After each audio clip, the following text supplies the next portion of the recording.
ce dimanche 21 mars. Pourquoi est-ce que je dis ça? C'est parce que nous sommes au printemps. Et même si la température reste un peu fraîche, il faut l'avouer, on sent quand même que l'hiver est en train de partir derrière nous. Et c'est une bonne nouvelle. Alors ce matin, réjouissons-nous déjà pour cela.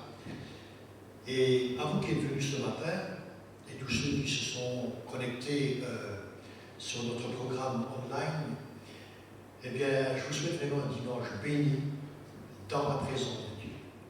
C'est là qu'est la bénédiction du Seigneur lorsque nous sommes réunis en son nom.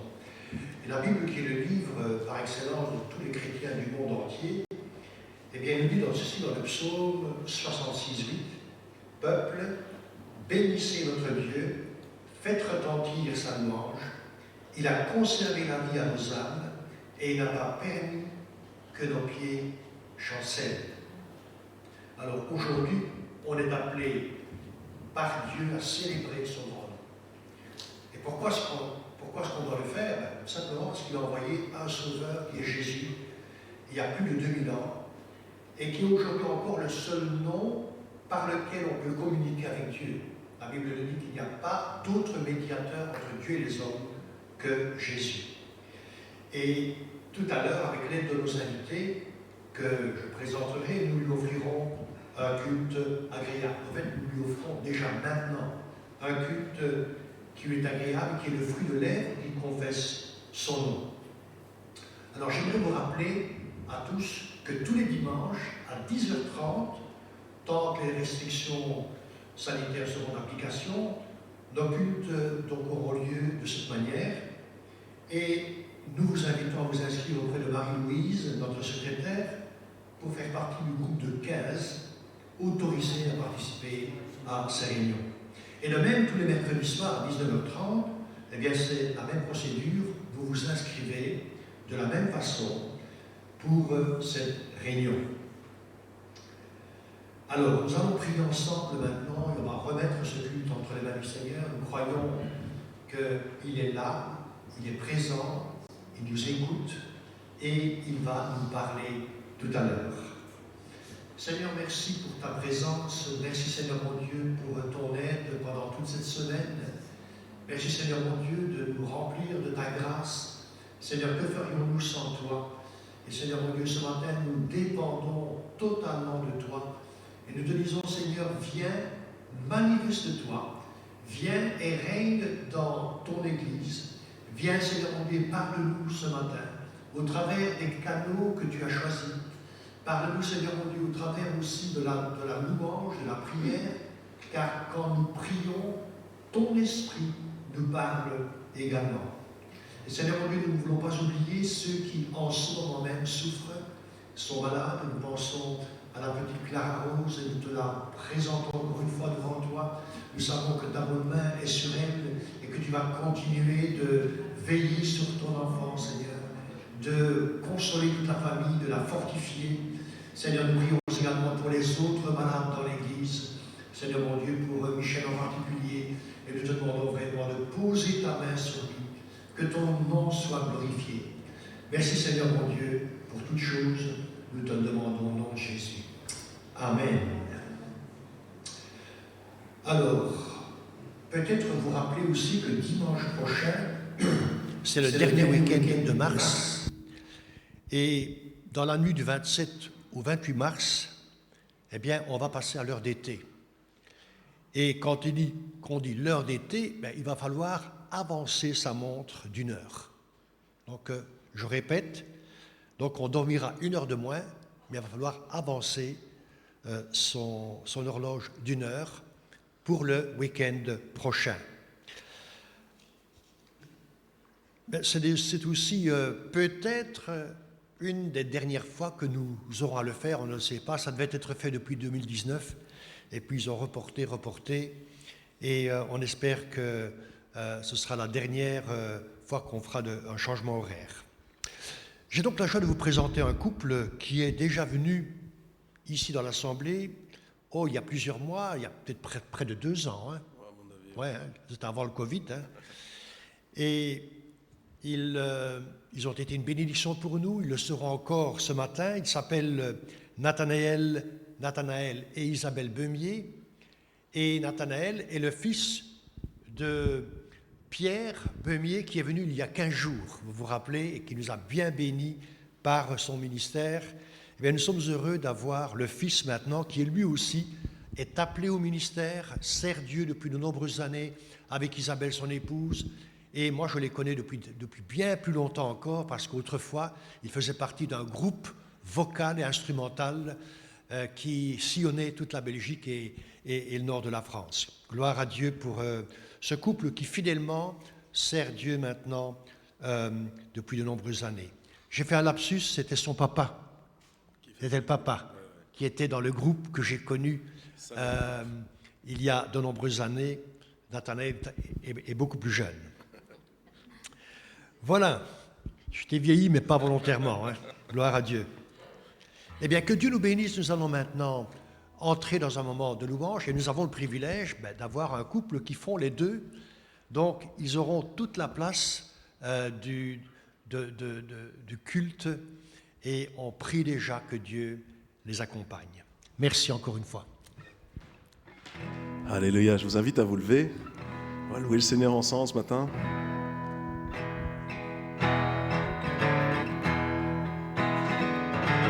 Qui brise le pouvoir du mal de la mort, qui aime d'un amour si puissant, si fort, c'est le roi de gloire, il est le roi des rois. Qui secoue la terre par un saint tonnerre, qui nous émerveille par tant de mystères, c'est le roi de gloire, il est le roi des rois. Quelle grâce incomparable, quel amour infini, que tu as pris ma croix, que tu sois mort pour moi, tu as payé le prix, pour qu'enfin je sois libre. Oh Jésus, je te chante pour ce que tu as fait, qui ramène la paix dans la confusion, change les orphelins en fils et en filles. C'est le roi de gloire, il est le roi des rois, qui règne sur les terres, comme le soleil de tout son éclat, c'est le roi de gloire, il est le roi des rois. Quelle grâce incomparable, quel amour infini, que tu aies pris ma croix, que tu sois mort pour moi, tu l'as payé le prix. Enfin je sois libre. Oh Jésus, je te chante pour ce que tu as fait. Digne est l'agneau immolé, digne est le roi vainqueur sur la mort, digne est l'agneau immolé, digne est le roi vainqueur sur la mort, digne est l'agneau immolé, digne est le roi vainqueur sur la mort, digne est l'agneau immolé, digne est le roi, grâce incomparable, quel amour infini, que tu aies pris ma croix, que tu sois mort pour moi, oh, tu as payé le prix, pour qu'enfin je sois libre. Oh, Jésus, je te chante pour ce que tu as fait, pour ce que tu as fait. ce que tu as fait, ce que tu as fait. Grâce incomparable, quel amour infini, que tu aies pris ma croix, que tu sois mort pour moi. Tu as payé le prix, oh, pour qu'enfin je sois libre. Oh, Jésus, je te chante ce que tu as fait, ce que tu as fait, ta grâce, ce que tu as fait, tant de grâce envers moi, ce que tu as fait, je lève ton nom, ce que tu as fait, oh, tant de grâce, ce que tu as fait, ce que tu as fait, ce que tu as fait, ce que tu as fait. Alléluia Jésus. Merci pour ta grâce, Seigneur. Tant de grâce qu'on peut juste remercier Dieu ensemble ce matin. Est-ce que tu peux le remercier pour sa grâce? Tournons nos yeux vers lui. Juste tournons nos yeux vers lui. Élevons son nom. Élevons son nom. Il est digne. Il est digne d'être loué. Il est digne d'être adoré. Il est digne que nous élevions nos cœurs vers lui ce matin. Oh, tant de grâce envers moi. Tant de grâce envers moi, oh Jésus. Tu es digne de recevoir l'honneur, la louange et la gloire. Ce que tu as fait, ce que tu as fait, ce que tu as fait.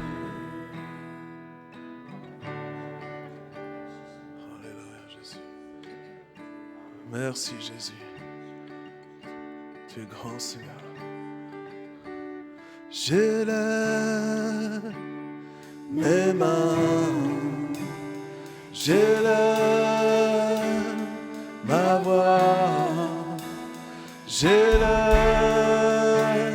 mon âme pour toi, mon roi. J'élève ma main, j'élève mes mains, j'élève ma voix, j'élève mon âme pour toi, mon roi. Ta voix me dit viens plus près, monte plus haut. Ta voix me dit viens, approche-toi contre moi. J'élève mes mains, j'élève ma voix, j'élève mon âme pour toi, mon roi. Son cœur me dit viens, c'est mes bontés renouvelées. L'esprit me dit viens, viens. Reçois ma passion pour les nations. Car un instant avec toi vaut bien mieux que mille ailleurs. Oui, je désire demeurer dans ta présence, mon Seigneur.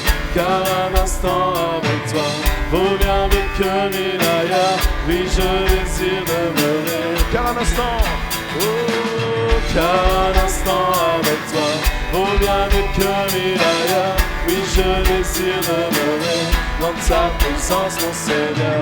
Car un instant avec toi vaut bien mieux que mille ailleurs. Oui, je désire demeurer dans ta présence. J'élève mes mains, oh, oh, j'élève ma voix, j'élève mon âme,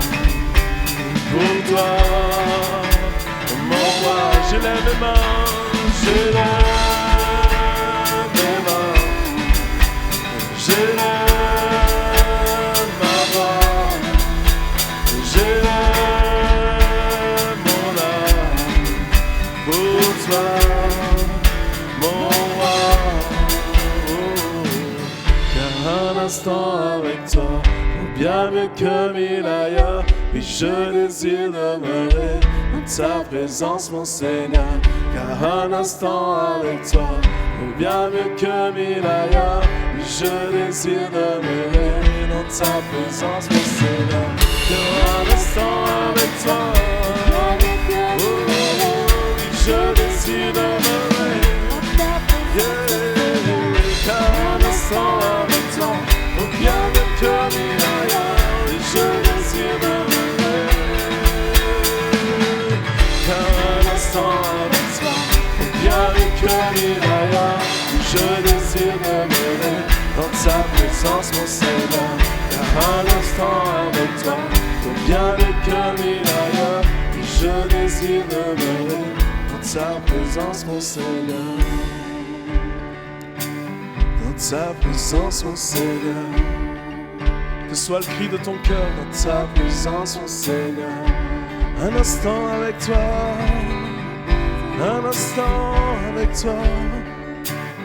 Oh, car un instant avec toi vaut bien mieux que 1000 ailleurs. Je désire demeurer dans ta présence, mon Seigneur. Car un instant avec toi vaut bien mieux que 1000 ailleurs. Je désire demeurer dans ta présence, mon Seigneur. Alléluia, Jésus. Oh, ta présence, mon Seigneur. Yeah, yeah, yeah. Je désire demeurer, habiter, rester. Oh, un jour dans tes parvis vaut bien mieux que 1000 ailleurs. Oh Dieu. Oui, un jour dans tes parvis vaut bien mieux que 1000 ailleurs. Jésus. Seigneur, je prie que ce matin, il n'y ait rien qui puisse nous empêcher de venir près de toi. Nous faisons tomber toutes les barrières, tous les murs, toutes les forteresses au nom de Jésus-Christ.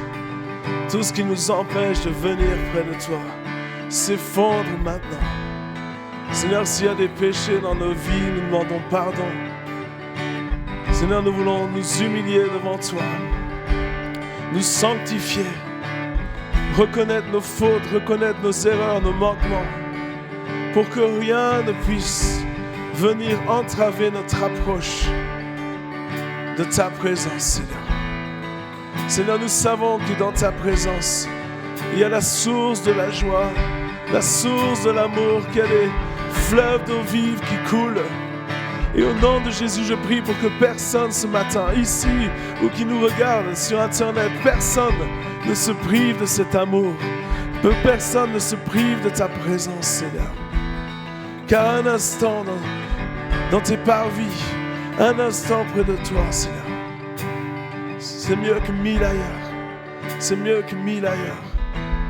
Alors laisse-nous demeurer, laisse-nous, Seigneur, venir près de toi. Tu nous attends, Seigneur. Tu nous appelles.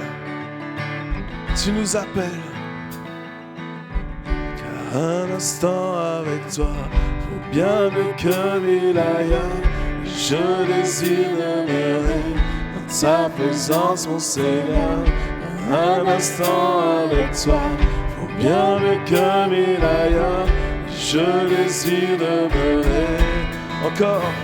Oh, car un instant avec toi vaut bien mieux que 1000 ailleurs. Puis je désire demeurer. Car un instant avec toi vaut bien mieux que 1000 ailleurs.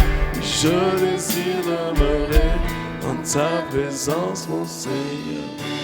Alléluia. Alléluia, Jésus. Merci, Jésus.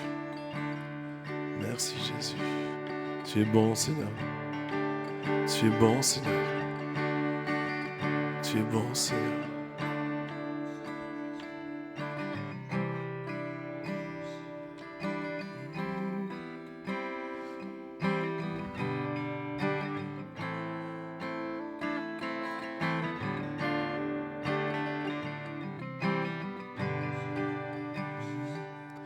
Je viens t'offrir, Seigneur,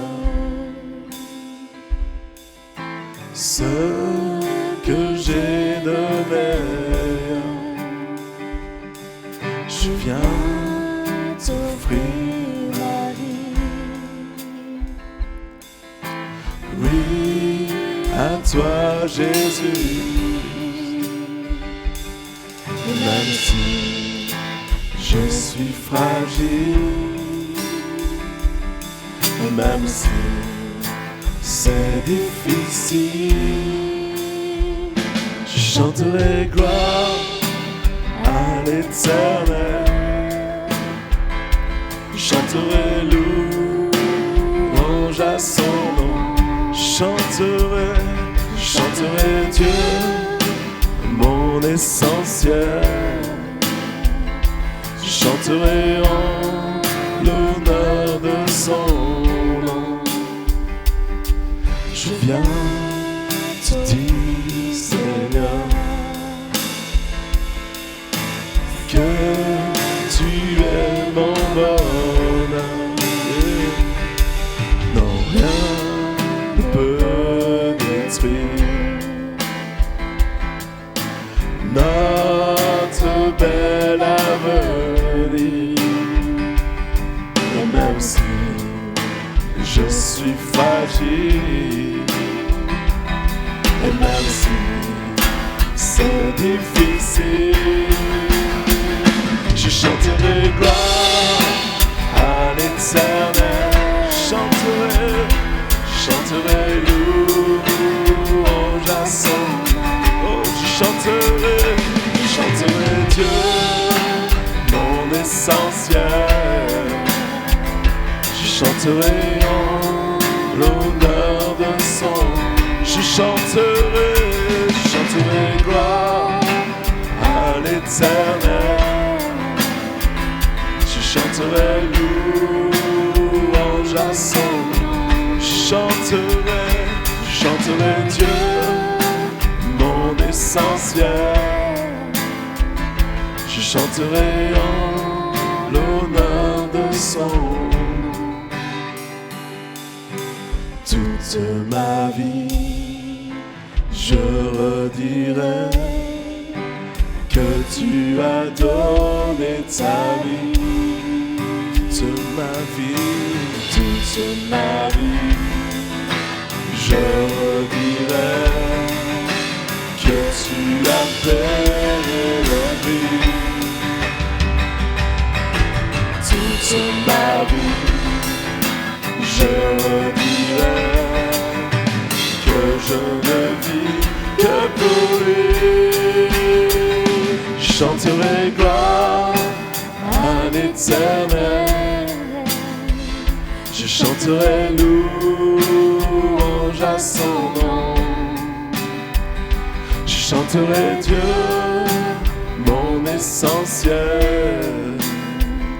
Je chanterai en l'honneur de son nom. Je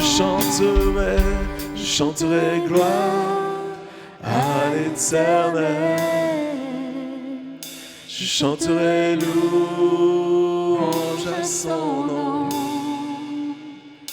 Je chanterai Dieu, mon essentiel.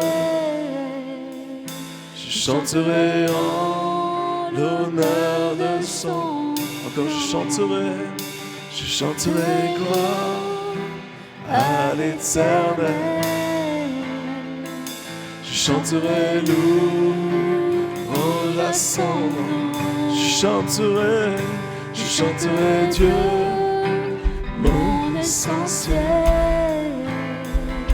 Je chanterai en l'honneur de son nom. Yeah, yeah, yeah. Alléluia. Peut-être que tu es en train de vivre une situation difficile ce matin.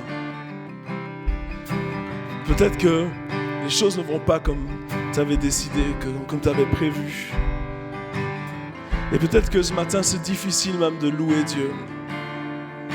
C'est difficile parce que tu ne vois pas vraiment de raison pour laquelle le louer. Parce que tu ne vois pas vraiment de solution à ta situation.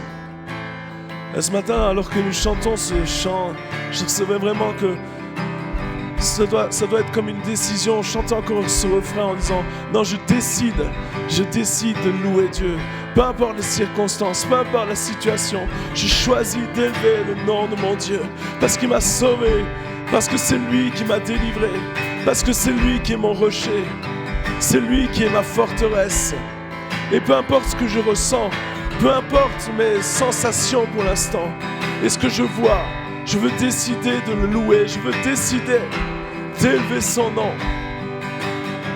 Et c'est comme si tu disais au diable, écoute bien, je vais louer Dieu, je le louerai encore. Chantons-le. Je chanterai gloire à l'Éternel. Je chanterai louange à son nom. Je chanterai Dieu, mon essentiel. Je chanterai en l'honneur de son nom. Je chanterai gloire à l'Éternel. Je chanterai louange à son nom. Je chanterai Dieu, mon essentiel. Je chanterai en l'honneur de son nom.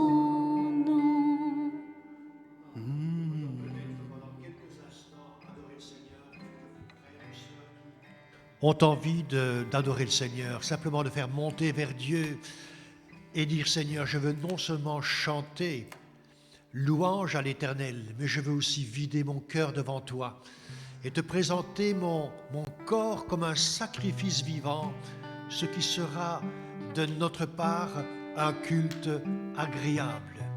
Seigneur, je désire ce matin, Seigneur mon Dieu, offrir ma vie, mon corps, Seigneur mon Dieu, comme un sacrifice vivant. Je désire, Seigneur mon Dieu, te déposer mes fardeaux, te déposer, Seigneur mon Dieu, ce qui est difficile. Et Seigneur mon Dieu, comme nous l'avons entendu dans ce chant, que quand on est fragile, Seigneur mon Dieu, tu viennes et tu nous fortifies par ta grâce, tu nous fortifies par ton esprit, tu nous fortifies par ta parole.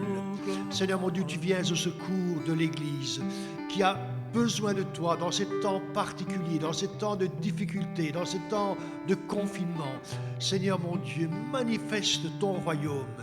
Fais descendre, Seigneur mon Dieu, ta pluie de bénédiction ce matin sur chacun d'entre nous.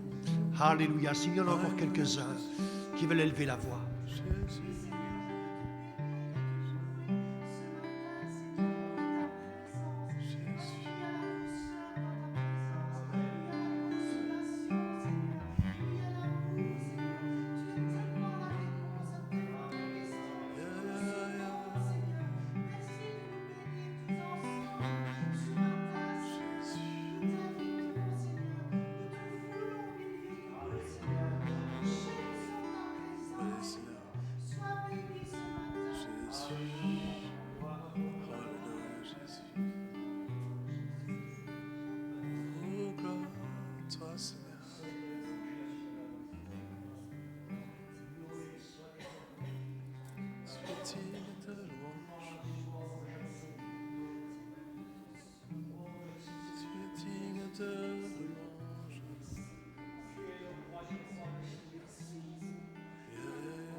Dieu de gloire, Tu es roi, Dieu de gloire, Dieu de gloire, Dieu de gloire, tu es roi, Dieu de gloire. Dieu de gloire, Dieu de gloire, Dieu de gloire, yeah. Dieu de gloire, tu es roi, Dieu de gloire, Dieu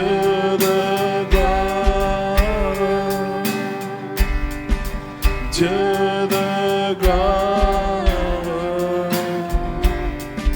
tu es roi, car tu es Dieu au-dessus de la terre, tu établis son trône dans les cieux. Car tu es Dieu au-dessus de la terre, tu es le roi, tu es le seul Dieu, Dieu de gloire, Dieu de gloire, Dieu de gloire, Dieu de gloire, tu es roi, oh Dieu de gloire, Dieu de gloire, Dieu de gloire, Dieu de gloire, tu es roi, tu es roi, tu es roi, tu es roi. Alléluia Jésus. Mais Seigneur, on veut te laisser le contrôle, on veut te laisser le règne. Tu es roi, tu es roi, tu règnes Seigneur. Et Seigneur, on veut déclarer que même si nous ne comprenons pas tout ce qui se passe, tu es roi. Peut-être tu peux déclarer sur ta vie que même si tu ne comprends pas les situations, Dieu est roi. Il règne, il règne, il règne. Oh, tu es roi, tu es roi, tu es roi, tu es roi, tu es roi.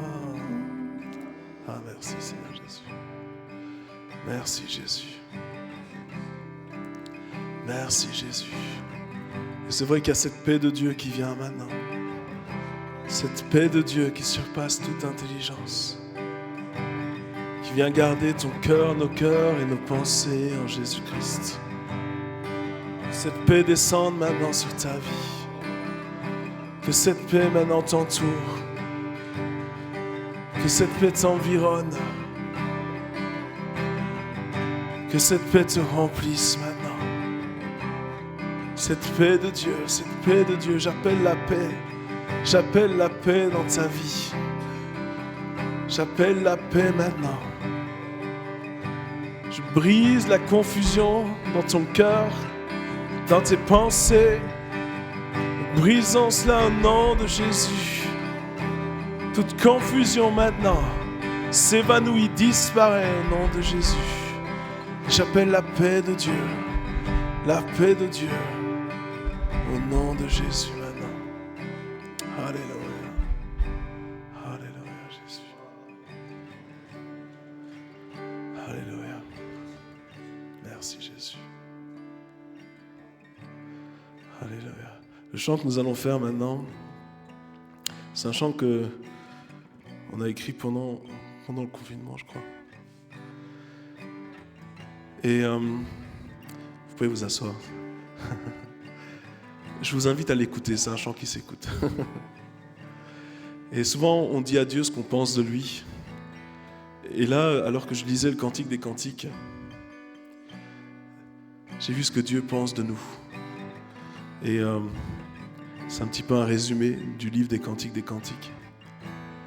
Et j'aimerais que vous puissiez simplement recevoir ce chant. Juste l'écouter, recevez-le comme si Dieu était en train de vous parler. Toi qui aimes mon parfum, toi qui te sens indigne, laisse-moi te dire que pour moi tu es belle. Approche-toi du roi, accroche-toi à moi.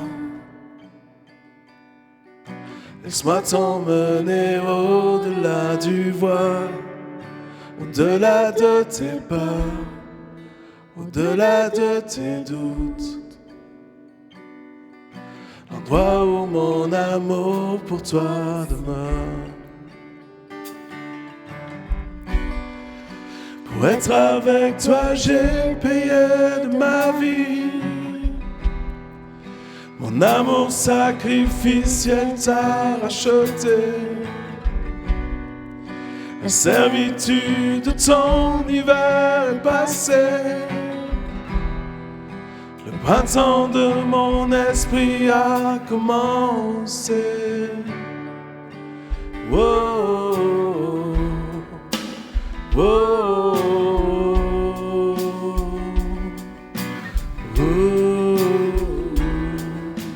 lève-toi, ma belle, ma bien-aimée, nous danserons sur les hauteurs.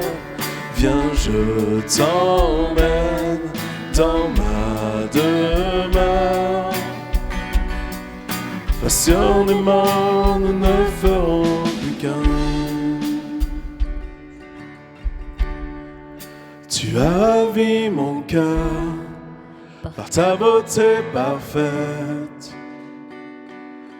Je ne peux résister à ta passion. Dans mon jardin secret, dans ma douce colombe. Tes yeux d'adoration m'ont bouleversé. Approche-toi du roi, accroche-toi à moi. Ma vie en toi alors resplendira. Oh, oh, oh, oh,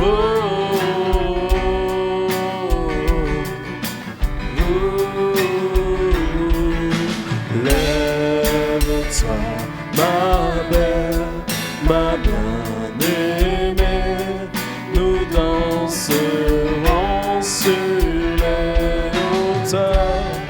Viens, je t'emmène dans ma demeure. Passionnément, nous ne ferons plus qu'un. Lève-toi, ma belle, ma bien-aimée, nous danserons sur les hauteurs. Viens, je t'emmène dans ma demeure. Passionnément, nous ne ferons plus qu'un. Passionnément, nous ne ferons plus qu'un. Passionnément, nous ne ferons plus qu'un.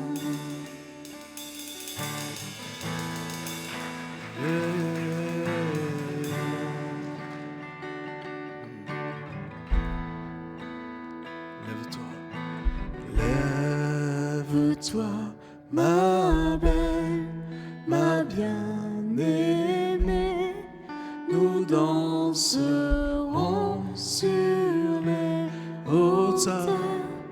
Viens, je t'emmène dans ma demeure. Passionnément, nous ne ferons plus qu'un.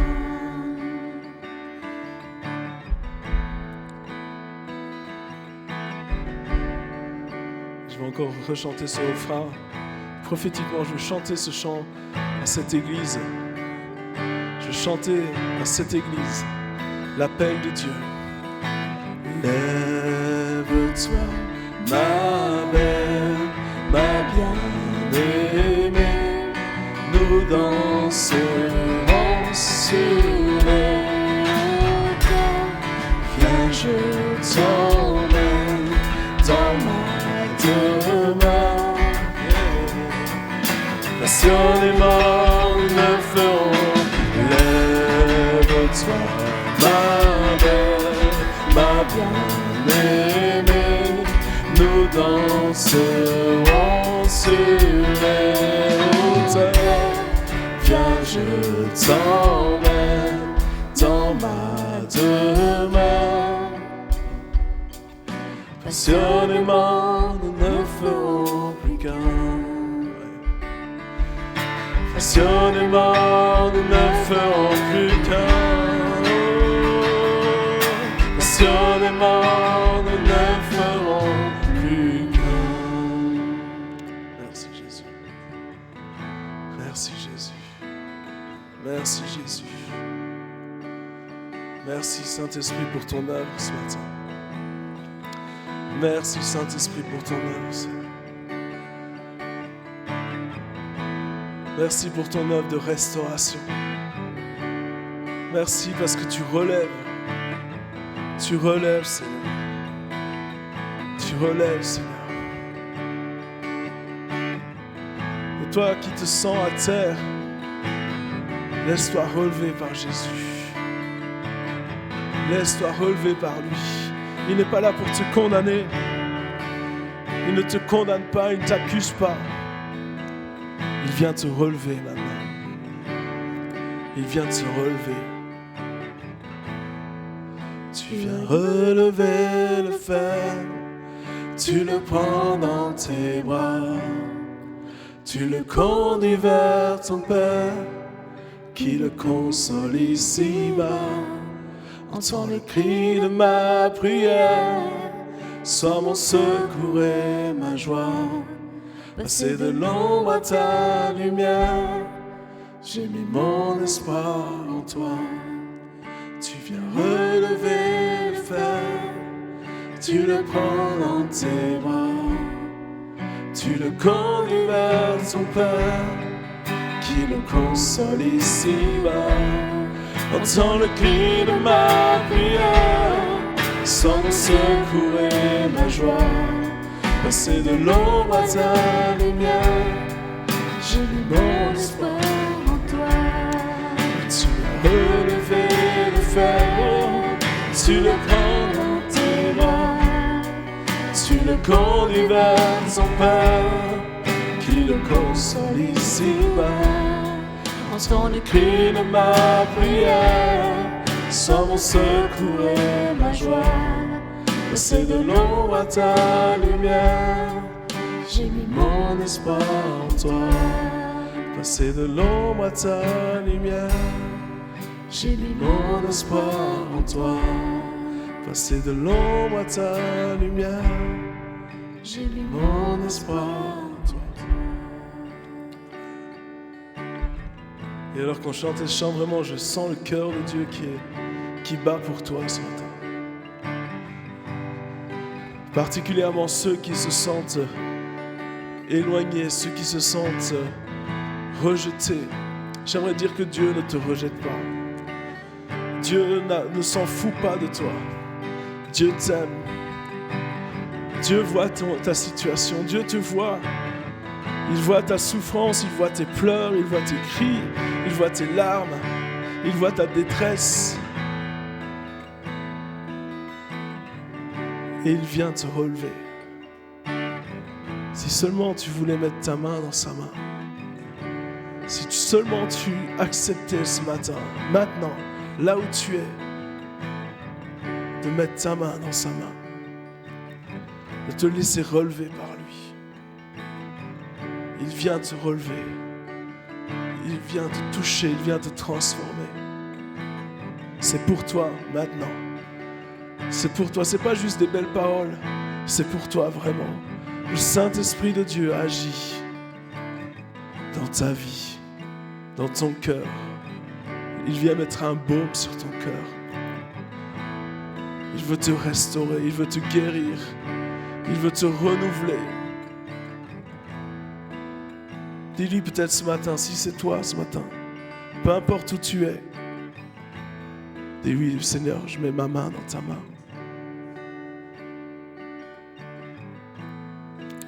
Je me sens pas capable, je me sens pas assez fort, je me sens pas assez bien, je me sens pas assez digne. Mais parce que tu m'appelles, je veux mettre ma main dans ta main, Seigneur. Et je veux te laisser me relever et me conduire sur la voie de l'éternité. Me conduire sur ton chemin, sur ton sentier, avec toi, Seigneur. Merci pour ta grâce. Merci, Saint-Esprit, pour ce que tu fais maintenant. Nous te donnons toute la gloire. Au nom de Jésus. Tu viens relever le faible. Tu le prends dans tes bras. Tu le conduis vers ton Père, qui le console ici-bas. Entends le cri de ma prière, sois mon secours et ma joie. Passer de l'ombre à ta lumière, j'ai mis mon espoir en toi.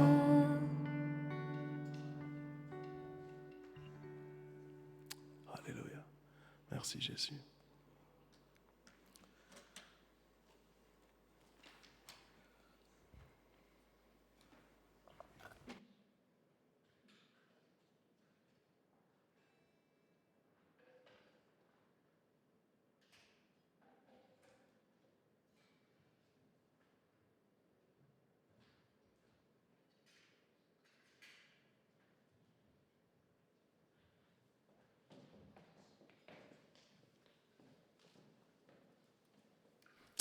Alléluia. Dieu est bon. Amen. Je ne sais pas pour vous, mais j'aime ce que Dieu fait. J'ai la voix cassée, je sais. Je parle comme Johnny. Non.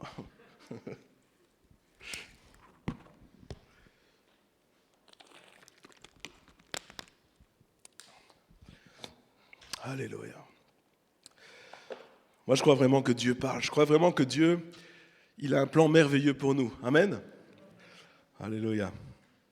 Alors, je vais juste faire un petit peu de pub. J'en fais toujours. Donc, j'ai écrit un livre pendant 2 livres, pendant le confinement. Il n'y avait rien d'autre à faire. Donc. Ça s'appelle « Découvrir le culte personnel ». Alors, c'est 2 guides pratiques. Il y a le 1 et le 2. Donc, le premier et la suite. Et c'est des guides pratiques parce que souvent, je ne sais pas pour vous, hein, mais j'ai grandi dans l'église et j'ai toujours entendu il faut prier, il faut lire sa Bible, etc. Il faut passer du temps avec Dieu. Vous entendez ça et c'est bien.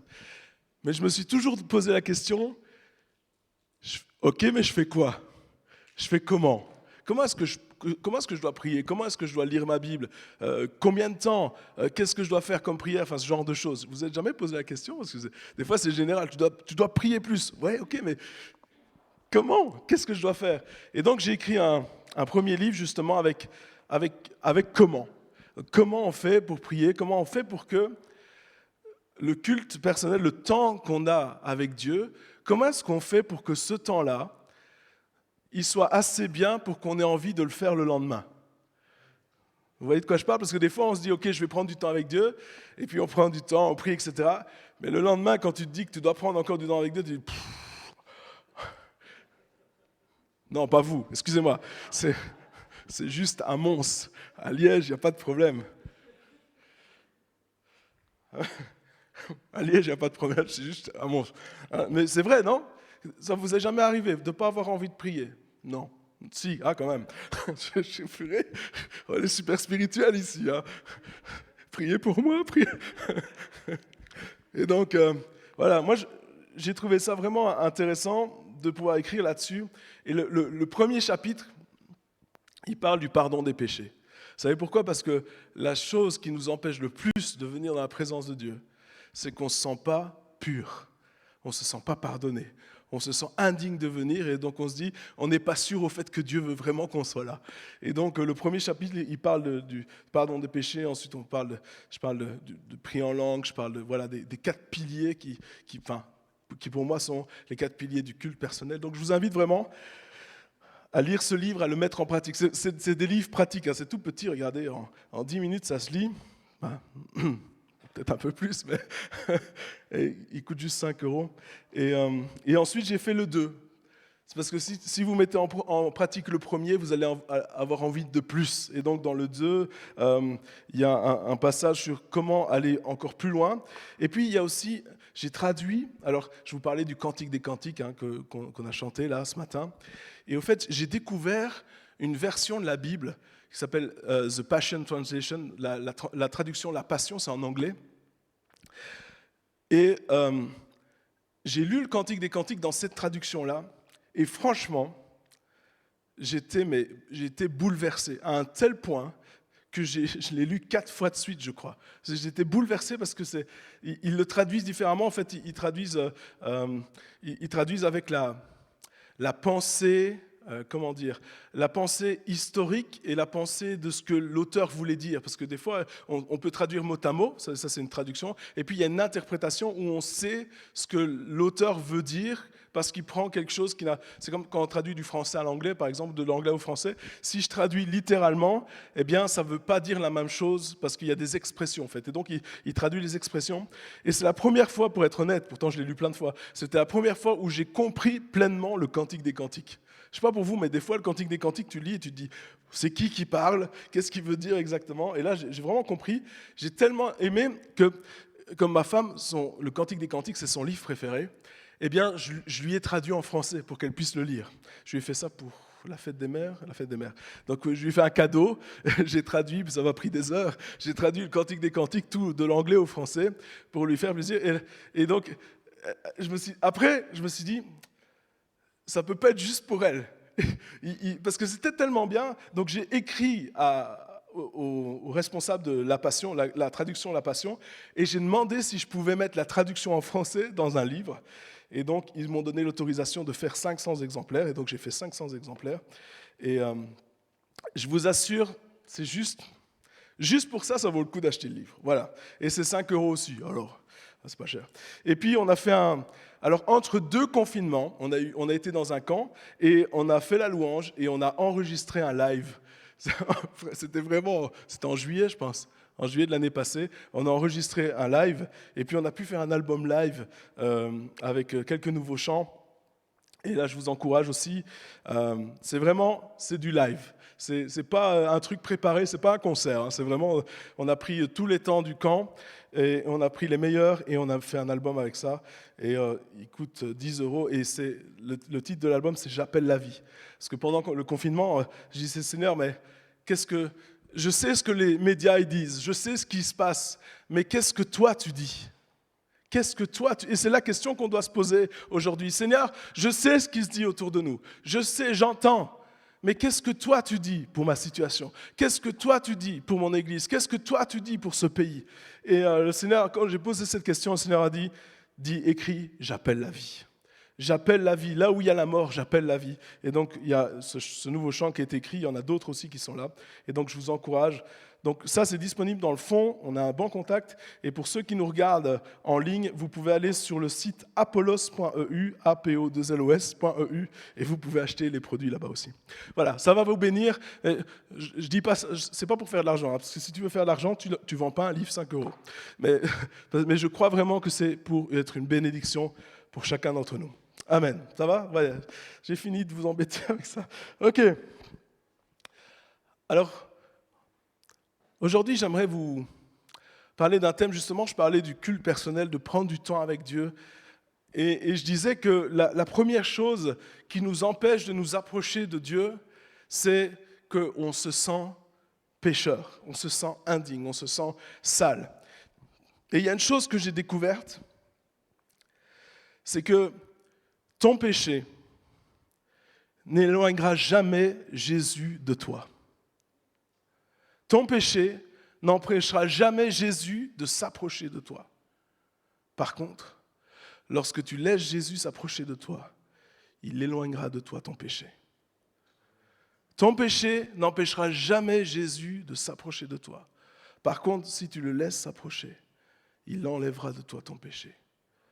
Et le diable, il sait ça. Il sait que plus on est proche de Jésus, plus on est proche de lui, plus les choses qui ne sont pas justes en nous, elles s'enfuient, tout simplement.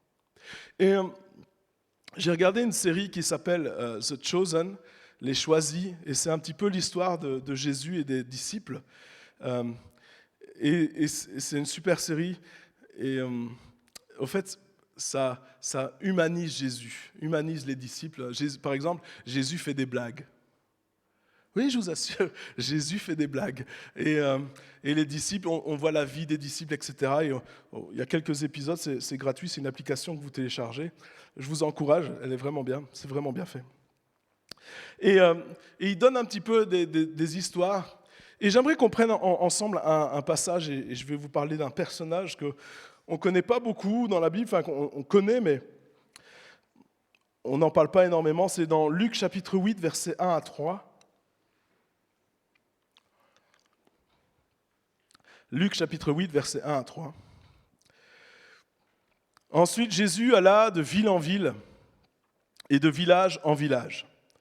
Il prêchait et annonçait la bonne nouvelle du royaume de Dieu. Les 12 l'accompagnaient avec quelques femmes qui avaient été guéries d'esprits mauvais et de maladies. Marie, dite de Magdala, dont étaient sortis 7 démons. Jeanne, femme de Chuza, l'intendant d'Hérode, et Suzanne et beaucoup d'autres qui le servaient et l'assistaient de leurs biens. Et j'aimerais qu'on parle ce matin de Marie de Magdala. Marie de Magdala. Et dans cette série, on voit vraiment on voit l'avant, c'est-à-dire Marie de Magdala avant qu'elle soit libérée des démons. On voit que c'était une femme, vous savez, quand on est possédé, une personne qui est possédée, elle n'a pas le contrôle de ce qu'elle fait. Et puis on la voyait qu'elle se réveillait, et puis elle avait fait des choses, elle ne s'en souvenait plus, etc. Et ici, c'était une femme détruite. C'était une femme détruite, c'était une femme qui était sous l'emprise du diable, réellement. Elle connaissait Dieu, elle avait entendu parler, peut-être dans son enfance, mais elle n'arrivait pas, elle était possédée par des démons. Et il est dit dans la Bible ici que Jésus l'avait libérée de 7 démons. C'est intéressant. Pourquoi est-ce qu'il dit 7 ? Pourquoi est-ce que c'est 7 démons ? Et au fait, le chiffre 7 signifie la plénitude. C'est-à-dire que Marie a été complètement possédée par les démons, et ensuite Jésus l'a restaurée pleinement, dans sa plénitude. Jésus, il est là, il est venu, il l'a pas rejeté, il est arrivé près de Marie de Magdala et il l'a libérée complètement et puis il l'a restaurée complètement. Mais Jésus a été plus loin que ça. On ne sait pas, mais on ne voit pas comme ça en lisant le texte, mais au fait, il est dit que les femmes, là, elles accompagnaient Jésus. D'accord ? Jusque-là, vous allez me dire, ce n'est pas choquant, des femmes accompagnent Jésus. Mais si, au fait, pour l'époque, c'est choquant. Parce que pour l'époque, les femmes n'ont pas le droit de suivre un rabbin. Elles n'ont pas le droit d'être avec un enseignant. Elles n'avaient pas le droit à l'époque. Il n'y avait pas encore eu toutes les révolutions qui se sont faites, mais voyager avec un rabbin, Jésus est un rabbin, c'est un enseignant, voyager avec un rabbin, c'était un grand honneur qui n'était pas du tout, qui n'était pas pour les femmes. Et donc, ce n'était pas permis à l'époque du ministère de Jésus qu'une femme soit encadrée par un rabbin. Mais Jésus, non seulement il a restauré Marie de Magdala, mais en plus il l'a élevée à un rang d'honneur. Il l'a honorée et de respect, malgré les limites culturelles de l'époque. Vous ne trouvez pas ça extraordinaire ? Jésus, il est là. je ne sais pas si vous imaginez un peu la scène. Vous avez une femme ici qui a tout perdu, qui a rien, qui n'a plus rien, qui n'a plus d'honneur, qui n'a plus de dignité, qui est complètement, qui est possédée par des démons, qui n'a plus le contrôle de sa vie. Et Jésus arrive, il la libère, il la restaure et il l'élève. Et c'est ce que Jésus veut faire avec nous. Et vous savez ce que Marie de Magdala, elle a fait après? Elle n'a plus jamais lâché Jésus. Plus jamais. Elle a trouvé son sauveur. Elle a trouvé le centre de sa vie. Elle a trouvé celui qui voulait la libérer.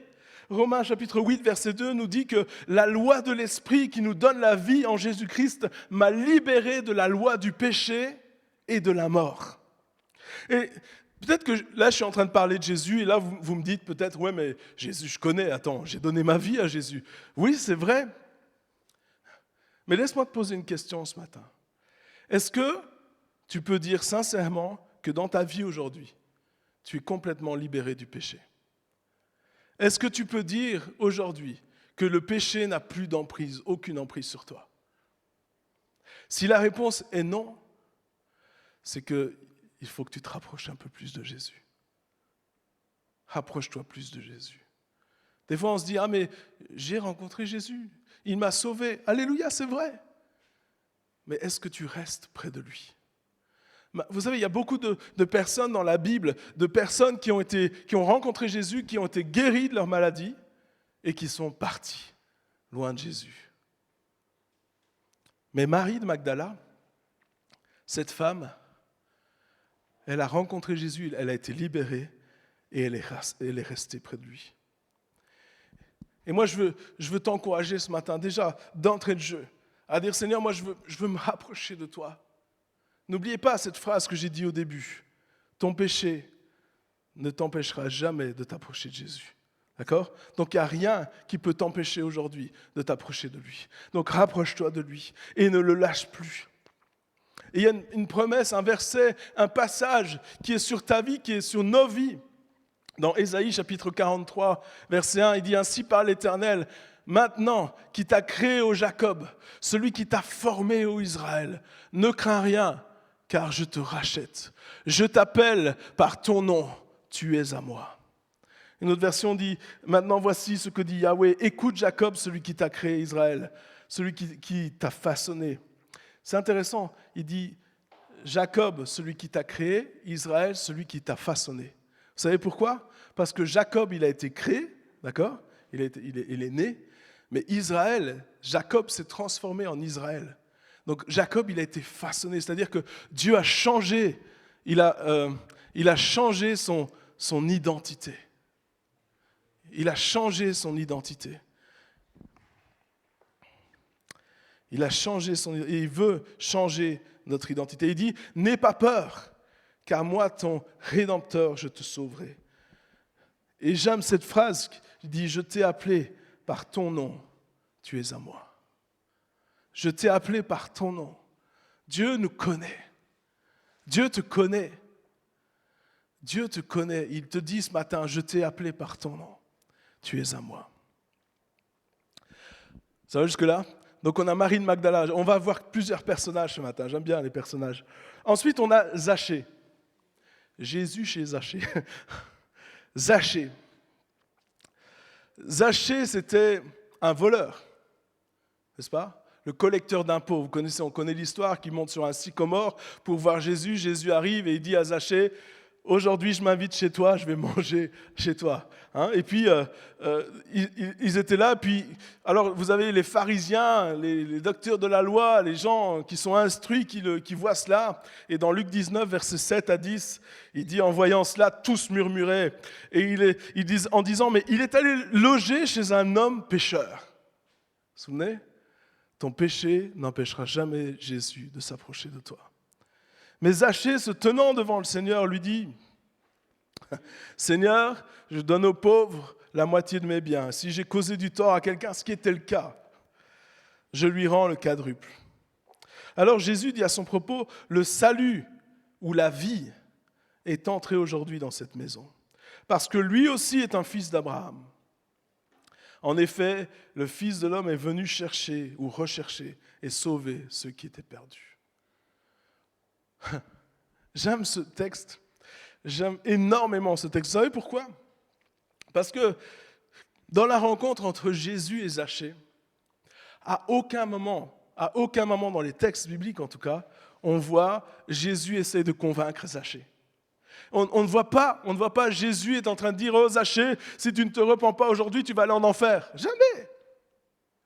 Est-ce que vous vous êtes posé, des fois on lit les textes de la Bible et on ne se pose pas de question de « Bah ouais, c'est normal ». Est-ce que vous vous êtes posé la question, mais qu'est-ce qui s'est passé dans la tête à Zachée pour que tout d'un coup, ils se disent « Je vais changer de vie ». Est-ce que vous vous êtes posé la question? Vous savez ce qui s'est passé? Il a vu que Jésus l'acceptait tel qu'il était. Jésus est allé manger chez Zachée. Il est allé manger chez lui. Vous savez ce que ça veut dire? Si à l'époque, ou même encore aujourd'hui, si tu vas manger chez quelqu'un, ça veut dire que tu n'as pas honte d'être avec cette personne. Même à l'époque, ça voulait même dire que tu approuves les agissements de la personne. C'est pour ça que les Juifs ne pouvaient pas aller chez des non-Juifs, parce qu'ils désapprouvaient leurs agissements, parce qu'ils étaient impurs, parce qu'ils étaient indignes. Alors ils ne voulaient rien avoir à faire avec ça. Mais Jésus, lui, il arrive et il casse tous les codes. Et il dit, mais peu importe ce que les gens disent de lui, peu importe sa vie, peu importe ce qu'il pense lui-même de lui, parce que Zachée, il ne se voyait pas bien non plus. La preuve, il était monté sur un sycomore, sur un arbre pour voir Jésus, parce que justement, il ne voulait pas de contact. Mais Jésus est arrivé et il a dit, je mange chez toi, je viens avec toi, je veux partager un temps d'intimité avec toi. C'est ça le repas, n'est-ce pas? Aujourd'hui, je sais que dans certaines maisons, le repas, c'est il y en a un devant la télé, l'autre devant je ne sais pas quoi, et puis on ne se retrouve même plus à table. J'étais dans quelques endroits comme ça où j'étais pour moi, le repas, c'est sacré. On est tous autour de la table. Et... Non, mais apparemment, c'est plus comme ça. Mais à ce moment-là, c'était ça. Le repas, c'est le moment de discussion, n'est-ce pas? C'est le moment où on peut échanger les choses. En tout cas, dans notre famille, moi, quand j'étais petit, je vous assure qu'au repas, c'est là que ça allait, quoi. Et s'il y avait un problème, c'est là que ça se manifestait aussi. Non? Il n'y avait pas d'assiette volante, merci Seigneur, mais des fois, c'était pas très loin. Et puis, il a partagé un temps d'intimité. Et c'est cette proximité avec Jésus, écoutez bien, c'est cette proximité avec Jésus qui a changé le cœur de Zachée. Et ensuite, Jésus dit cette phrase extraordinaire, le salut est entré dans cette maison, ou la vie est entrée dans cette maison. Et moi, j'aimerais t'encourager à recevoir cette vie. Vous savez, des fois, je rencontre des gens, même des chrétiens, ils sont plutôt en mode survie. Ils vivent, mais limite. Mais Jésus, ce qu'il veut nous donner, c'est la vraie vie. Vous savez, la vraie vie, le vrai bonheur, il ne dépend pas des circonstances. Il ne dépend pas du compte en banque, il ne dépend pas de ce qui va ou ce qui ne va pas dans nos vies. La vraie vie, elle vient de Jésus. Et Jésus veut nous donner la vraie vie. Un troisième personnage, c'est Pierre. Pierre. Alors lui, Pierre, si vous lisez la Bible, c'est le gars, j'ai l'impression il se prenait pour le garde du corps de Jésus. Tu vois, bodyguard le mec. Vas-y, si tu as quelque chose contre Jésus, tu viens me voir. Moi, je vais te casser ta tête. C'est quand même le mec qui a coupé l'oreille de l'autre. Hein. Non mais, t'embêtes Jésus, là. Et à mon avis, il ne visait pas l'oreille. Heureusement pour lui, il a touché que l'oreille. Jésus, il aurait dû remettre la tête, ça aurait été autre chose. Hein. Et Pierre, c'était un pécheur, c'était l'orgueilleux du groupe. Il pensait, lui, il était au-dessus de tout. Tu vois, il était au-dessus de tout. Et c'était un pécheur, il était là, il croyait qu'il allait apprendre à Jésus. Tu vois, Jésus, attends mon grand, tu vas aller à la croix, c'est ça? Non, attends, moi vivant, ils vont pas t'avoir, hein, je te le dis. Il n'avait rien compris, le gars. Et des fois, on est comme ça aussi, non? Non? Non, pas vous, d'accord. À Mons, pas à Liège, ok. Des fois, c'est ça, c'est de dire, Seigneur, je sais que tu m'as dit ça, mais je pense que tu te trompes. Parce que moi, je sais mieux que toi. Ça, c'était l'attitude de Pierre. Et je vous parlais de la série que je regardais. Dans la série où je regarde, que The Chosen, là, c'est extraordinaire parce donc Pierre, si vous voulez, quand il a rencontré Jésus, c'était un pêcheur, d'accord? Donc il était en train de pêcher, hein? Pêcheur, ça pêche. Des poissons. Et juste avant, vous savez, il y a un évangile qui relate l'histoire en disant que Pierre a rencontré Jésus après avoir pêché toute la nuit. Hein, donc il relate cette histoire-là en disant la première rencontre de Pierre avec Jésus, c'était après avoir pêché toute la nuit. Et puis on connaît l'histoire de la pêche miraculeuse. Donc, et là, dans la série de Chosen, il montrait au fait que Pierre, il était... C'est une histoire, ok? Donc c'est pas forcément comme ça que ça s'est passé. Mais il se disait, le contexte, c'était Pierre, il était au bord de la faillite financière. Et c'est pour ça qu'il avait pêché toute la nuit, c'est pour ça qu'il avait pris, il essayait encore et encore et encore d'avoir, mais il n'attrapait rien du tout. Vous imaginez un pêcheur qui pêche toute la nuit et qui n'attrape rien, pas juste un peu, non, il n'attrape rien du tout. Donc le gars, il était désespéré. Et alors qu'il est là pendant la nuit, en train d'essayer d'avoir un poisson, il est en train de dire à Dieu, Seigneur, mais quoi, tu m'en veux ou quoi? Qu'est-ce que tu me fais là? Pourquoi est-ce que tu ne pourvois pas à mes besoins? Pourquoi est-ce que tu ne m'aides pas là? Je fais tout ce qu'il faut. Vous n'avez jamais parlé comme ça, je sais, mais je fais tout ce qu'il faut, je prie, je fais tout comme il faut, mais il n'y a rien qui se passe. Je ne vois pas ta main sur ma vie. Et alors il commence à dire, ouais, et en même temps, en plus, je parie que si tu as fait sortir le peuple du pays d'Égypte, c'était justement pour qu'ils crèvent dans le désert. Il commence à parler comme ça. Je sais que vous n'avez jamais pensé ce genre de choses et que vous n'en avez jamais voulu à Dieu. L'esprit de vérité descend en ce lieu. Et donc, il est en train de prier comme ça, et puis il arrive justement, et il voit Jésus, et là Jésus monte dans la barque, et puis après il dit, mais va un peu jeter les filets. Et au fait, nous, lorsqu'on lit le texte de Pierre, qui va jeter les filets, on pense que Pierre, il était super spirituel, il a vu que Jésus, qui il était, et puis il a obéi parce qu'il était plein de foi. Mais si prenons l'histoire autrement, juste un instant, et disons plutôt que Pierre a obéi à Jésus parce que Jésus l'embêtait, et que pour lui faire plaisir, parce que vraiment il l'embêtait, eh bien Pierre a dit, ok, bon ça va, je vais jeter les filets, mais après tu me lâches. Vous avez déjà fait ça, hein? Tu fais quelque chose, pas parce que tu as envie de le faire, mais parce que tu as envie qu'on te laisse tranquille. Et là, Pierre, il jette le filet, et puis, imaginez un peu la scène. Il jette les filets, et puis il regarde Jésus, en se disant, t'as vu? Il n'y a rien. Et là, imaginez Jésus qui le regarde, il dit rien, mais en disant avec ses yeux, t'es sûr? Et au moment où Jésus le regarde en disant avec ses yeux, t'es sûr? Bam, la barque tangue tellement il y a du poisson. Tout d'un coup, ça se remplit. La pêche miraculeuse est là. À un tel point qu'ils doivent appeler une autre barque pour venir remplir, parce que c'est en train de couler, tellement il y a du poisson. Et là, donc tout ça s'est passé, d'accord? Et ensuite, dans Luc chapitre 5, verset 8, donc juste après cette scène, quand il vit cela, Simon-Pierre tomba aux genoux de Jésus et dit, Seigneur, retire-toi de moi, parce que je suis un homme pécheur. Qu'est-ce qui a pu convaincre Pierre de pécher? On est d'accord que c'est une conviction, non? On est d'accord que là, tout d'un coup, Pierre, il a été convaincu de pécher.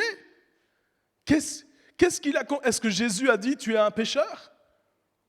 Est-ce que Jésus a dit, Pierre, tu n'as pas assez bien, Pierre, tu devrais changer de comportement? Non.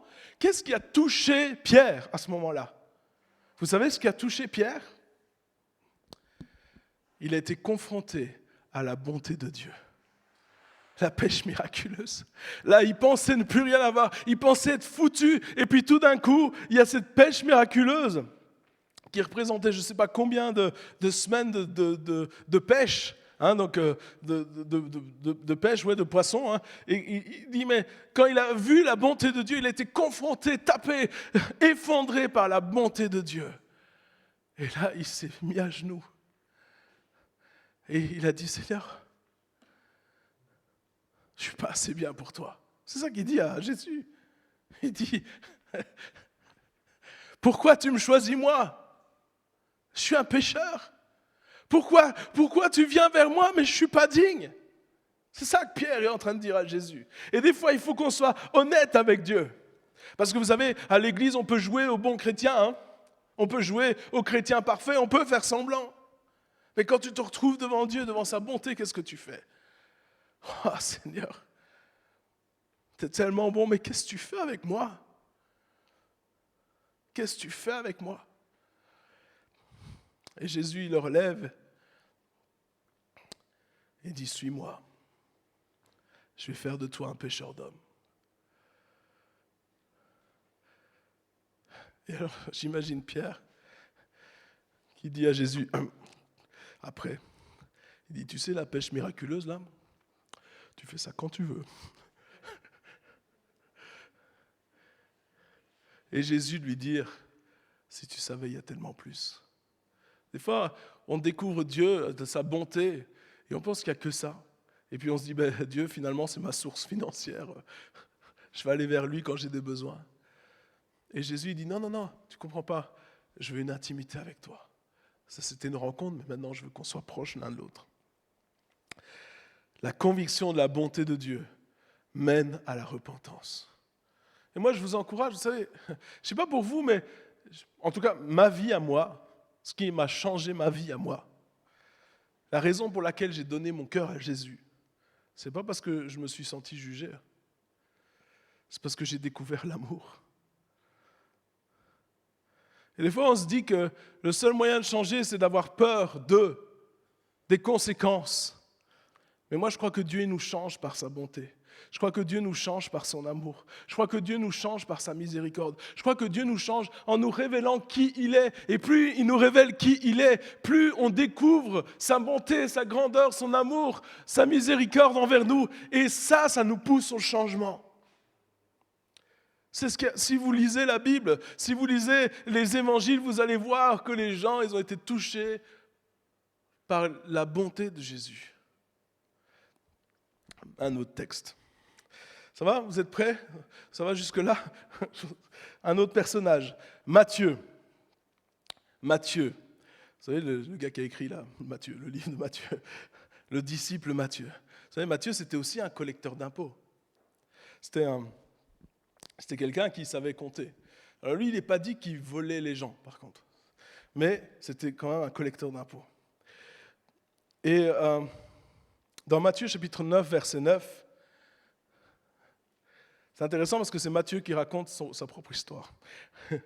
Jésus partit de là et il vit un homme assis au bureau des taxes ou des lieux de péage et qui s'appelait Matthieu. Et il lui dit, suis-moi. Cet homme se leva et le suivit. Jusque-là, vous allez me dire, ok, c'est bien. Non. J'aimerais un petit peu aller, pas dans le grec, mais dans l'araméen. Au fait, il est dit dans l'araméen que Matthieu, lorsqu'il dit et Jésus vit Matthieu, au fait, il est dit Jésus vit un traître juif. Parce que Matthieu, c'était un collecteur d'impôts. Et les collecteurs d'impôts, c'était des traîtres pour les juifs. Il était juif, mais il était traître. Il était détesté de tous. Pourquoi? Parce qu'il collectait, il prenait les impôts pour qui? Pour les Romains. C'était un traître aux yeux des siens. C'était un traître. Il était là, assis au bureau des taxes pour les Romains. Et là, vous voyez un petit peu le contexte ou pas? Vous avez Jésus qui est là, qui est respecté déjà, hein, on commence à le connaître. Et puis il est là, c'est le rabbin, et il arrive vers un traître. Vous aimez bien les traîtres, vous? Qui a déjà été trahi ici? Tu ferais confiance à un traître? Non. Hein, tout de suite, ça commence ça fait tilt. Hein? Ah, oh, mais Matthieu, oh, super apôtre. Non, non, non, non, le traître. Sale type.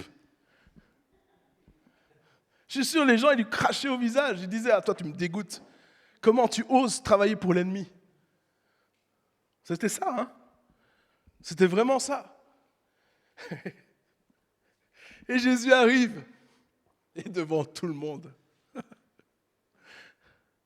il parle au traître, au sale type.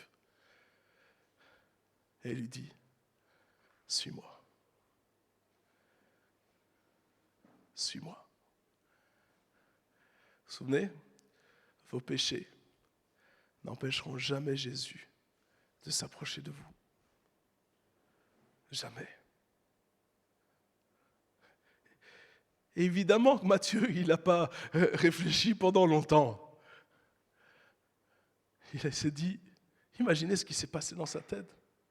Le gars, alors, c'est un traître juif, jusque-là, ça va. Écoutez bien maintenant.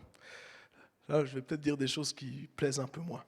Vous savez pourquoi il est devenu un traître? C'est facile de dire c'est un traître, mais pourquoi il est devenu un traître? Quelles étaient ses motivations?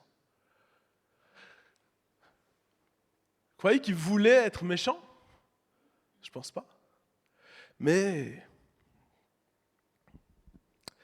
il y avait des pépettes en jeu. Il y avait des sous. La réussite matérielle.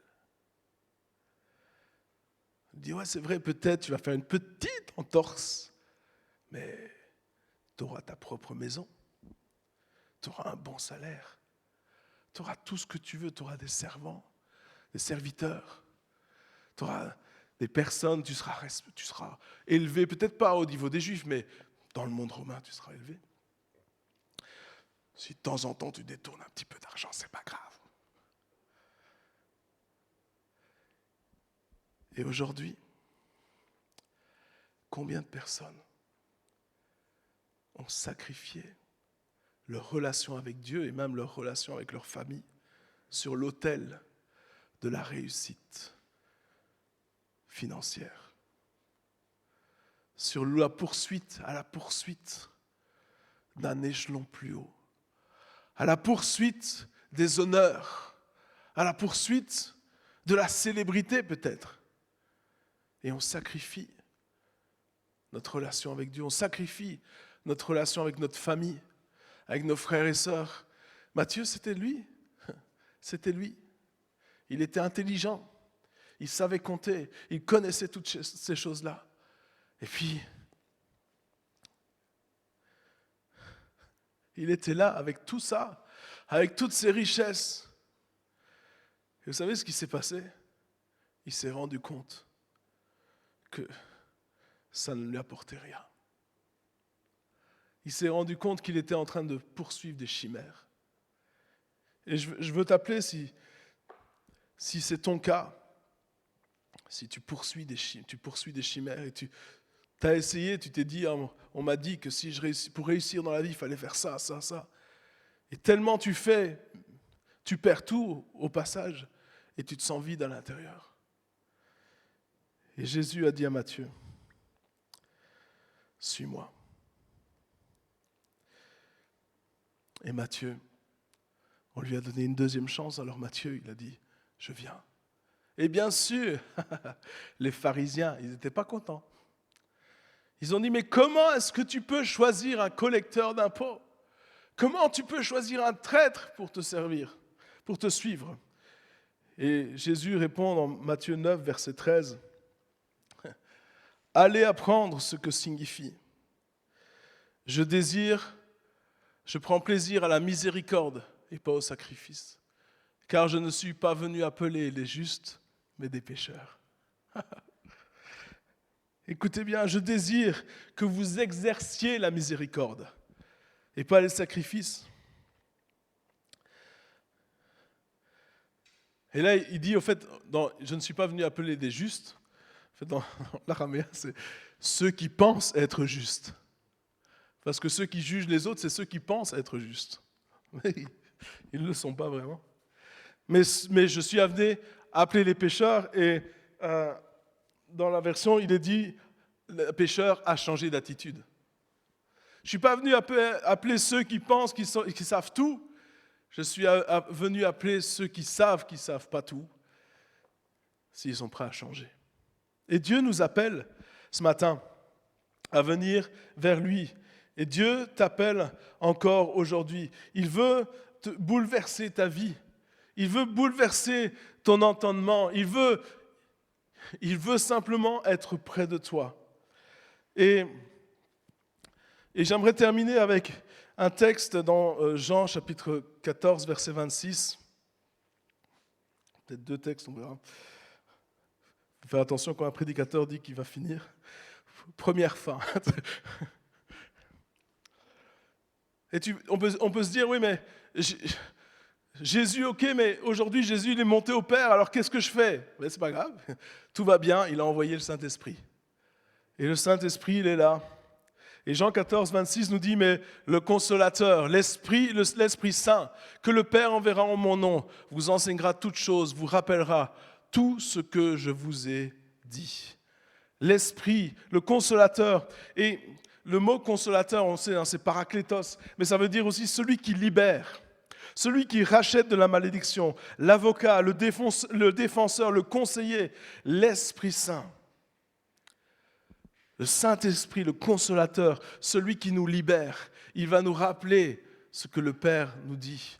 Et aujourd'hui, j'aimerais t'encourager à t'approcher de Jésus et à demander, Saint-Esprit, je veux écouter ce que toi tu as à me dire. Je veux écouter ta voix aujourd'hui. Je veux apprendre de toi. Montre-moi qui est Jésus. Révèle-moi qui est vraiment Jésus. Des fois, on voit Jésus comme quelqu'un qui était toujours sérieux, qui avait aucun sens de l'humour, qui avait aucune grâce. Mais c'est faux.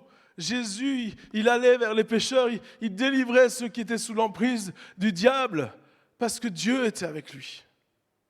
Et aujourd'hui, Jésus, ce n'est pas celui qui va te rejeter, ce n'est pas celui qui va te juger. Jésus l'a dit, il n'est pas venu. Il n'est pas venu pour juger, il est venu pour sauver. Jean 3, 17. Dieu a tant aimé le monde, c'est en 3,16, on connaît. En effet, il n'est pas venu pour juger, mais pour sauver. Il n'est pas venu pour nous juger. Le jour du jugement, ce n'est pas maintenant. Ce n'est pas aujourd'hui. La Bible nous dit que tant qu'on peut dire aujourd'hui, il y a encore de l'espoir. Alors, tant que tu peux dire aujourd'hui, demande à Jésus. Vous savez, on peut mettre l'accusation de nos problèmes sur tout plein de situations. Oui, mais tu ne comprends pas, si j'ai fait ça, c'est à cause d'un tel, si j'ai fait ça, ça... Ok, je ne suis pas en train d'essayer de trouver à qui la faute ce matin. Je suis en train de te dire que si tu veux, tu peux t'en sortir. Je suis en train de te dire qu'il y a plus que ce que tu es en train de vivre. Je suis en train de te dire que Jésus, il veut être près de toi. Et la Bible nous dit que quand nous sommes là dans sa présence, quand nous sommes face à lui, quand nous le voyons enfin, la Bible nous dit qu'à ce moment-là, nous sommes transformés. Nous sommes transformés à son image par le Seigneur l'Esprit. Nous sommes transformés. Et Dieu veut nous transformer. Dieu veut te transformer. Pour ça, approche-toi. Sache que Jésus, il veut te toucher. Peu importe où tu es, peu importe ce que tu as fait, peu importe. Un autre personnage, c'était Nicodème aussi. Nicodème qui, lui, le maître de la loi, il savait tout. Monsieur, je sais tout. Vous en connaissez? Personnellement, vous en avez vu dans le miroir ce matin? Non. Monsieur, madame, je sais tout, je sais tout. Et puis il arrive vers Jésus et il ne sait rien du tout. C'est vrai. C'était un enseignant, il arrive, et dans les enseignants, ça ne pose pas de questions, ça répond aux questions. Et là, il arrive à Jésus et il pose des questions. Qu'est-ce que je dois faire? Jésus dit tout d'un net de nouveau. Comprends pas. Je ne peux pas retourner dans le ventre de ma mère, elle est morte. Comprends pas. Et Jésus dit non, tout d'un net d'en haut, d'esprit. Esprit, mais qu'est-ce que c'est que ça? ne comprenez rien. Laisse Dieu t'étonner. C'est ce qu'il veut faire. C'est ce qu'il veut faire avec chacun d'entre nous, une fois qu'on s'approche de lui. Amen. Prions. Seigneur Jésus, merci encore pour ce message ce matin. Saint-Esprit, tu es celui qui touche les cœurs et les vies. Tu es celui qui convainc. Tu es celui qui agit en puissance.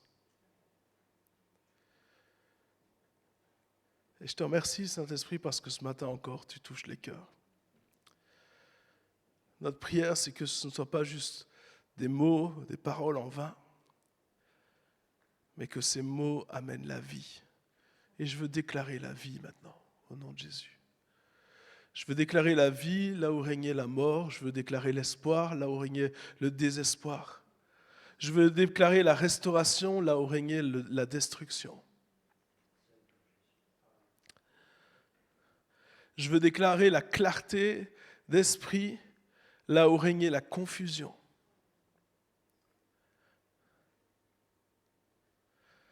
Seigneur, tu n'es pas venu juste pour nous faire une petite tape sur l'épaule, mais tu es venu pour changer nos cœurs. Changer les situations. Changer nos centres d'intérêt.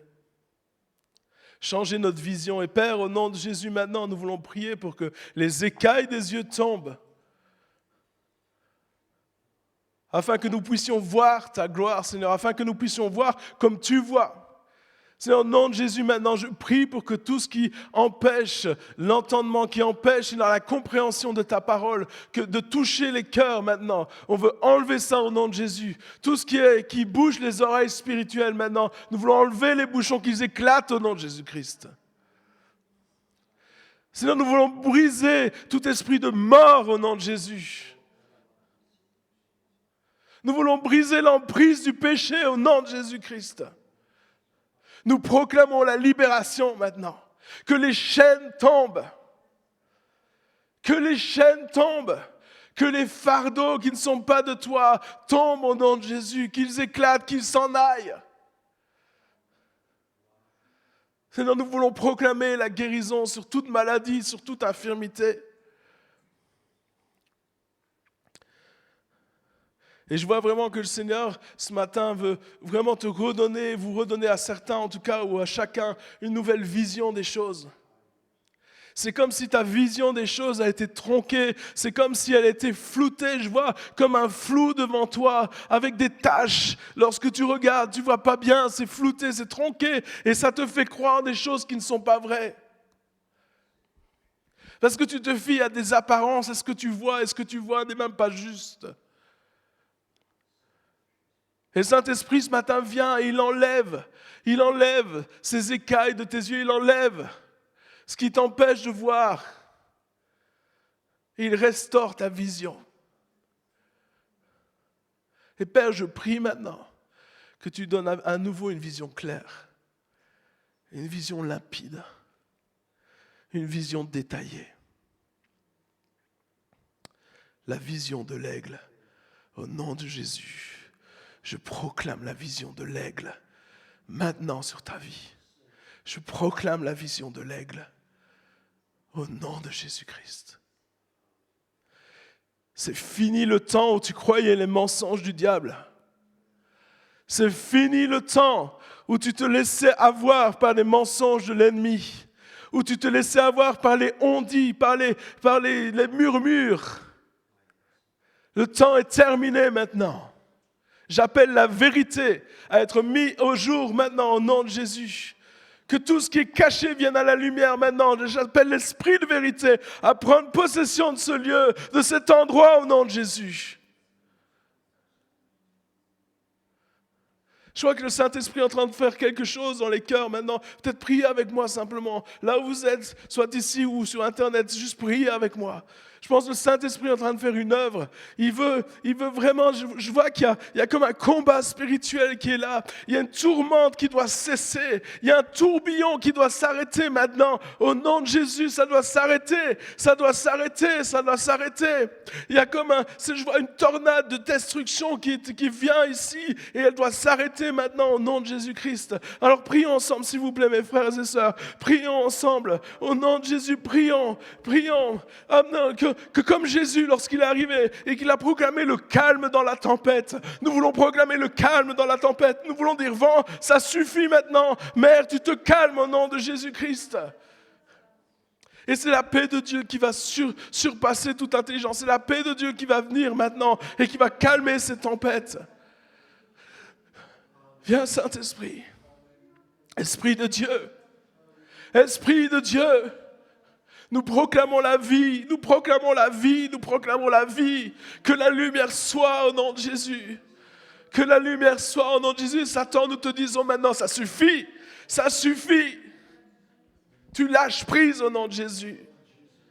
Tu lâches prise au nom de Jésus. Nous voulons déclarer qu'à partir de maintenant, de cet instant même, maintenant, la tempête s'est calmée. Au nom de Jésus, nous voulons proclamer que la vie de l'Esprit reprend, qu'elle renaisse complètement dans cet endroit. Au nom de Jésus, que le feu qui brûle soit le feu de la passion pour Dieu. Merci Seigneur. Merci Saint-Esprit. Merci Seigneur. Que la lumière soit. Que la lumière soit. Lorsque la lumière de Dieu vient briller dans les ténèbres, elle ne vient pas juste illuminer les ténèbres. Les ténèbres ne sont plus. La lumière de Dieu, ce n'est pas juste un phare dans la nuit. La lumière de Dieu enlève la nuit. Et le jour est. Et je vous invite, mes frères et sœurs, à continuer à proclamer cela, peut-être pendant cette semaine, peut-être tous les jours dans votre temps de prière. C'est vraiment important de proclamer que la lumière de Dieu vient et qu'elle chasse les ténèbres. Déclare-le pour ta vie, déclare-le pour cette maison, cette église. Déclare-le pour cette ville. Que la lumière vienne et qu'elle chasse les ténèbres. Au nom de Jésus. Amen. Amen. Que Dieu vous bénisse.